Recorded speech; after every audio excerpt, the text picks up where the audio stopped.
War of the Spark is about to come out, and like every Magic set, there are some great cards for every format. Cube is one of the most interesting formats of Magic, and there are certainly some interesting cards for it in this set.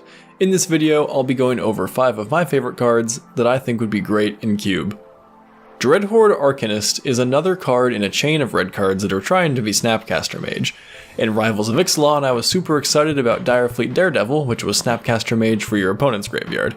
This new card is interesting because it allows you to cast instants and sorceries from your graveyard for free when it attacks.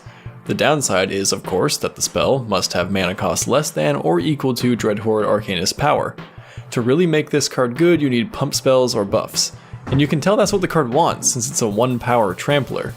But even if you can't buff it, this card can cast some very powerful cards in Cube. Lightning Bolt or Chain Lightning in red alone, as well as Swords to Plowshares, Brainstorm, or Fatal Push. This will be replacing Direfleet Daredevil in my Cube.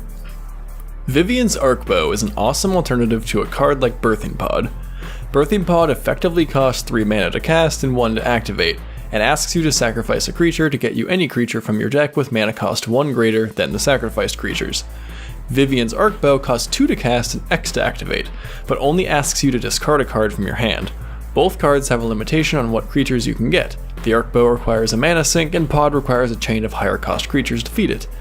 If you manage to cast the Arcbow on turn 2, you can spend turn 3 digging 3 cards deep and trying to get a cheap creature. While green is going to have bigger creatures in general, 3 mana can get you Eternal Witness or Sakura Tribe Elder.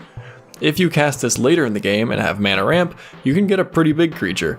Pod may be slightly better in most situations, but this will probably be a good budget replacement.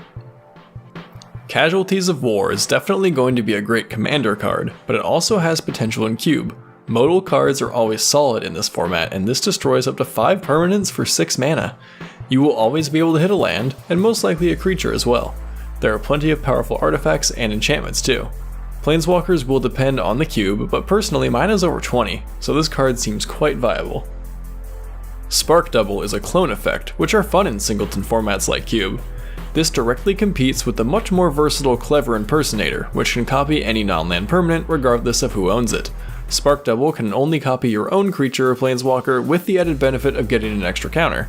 What is really exciting about Spark Double is the ability to copy a legendary permanent. If it copies a planeswalker, this of course just makes sense. Obviously having copies of planeswalkers can be quite strong, but copying a legendary creature has a lot of potential too.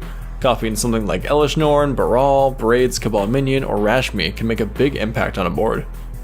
You know we had to have a planeswalker on this list. There's an absolute ton of them in this set, and many of them are pretty specific to a certain strategy.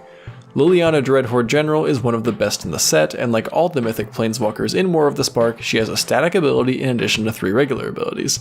She is perfect for any black deck. Drawing cards when a creature dies, making zombie tokens, forcing sacrifice, and finally an ultimate that pretty much puts you in a game-winning state. I hope you all enjoyed this War of the Spark video. There are a ton of fun cards in this set, and some will work great in certain cubes.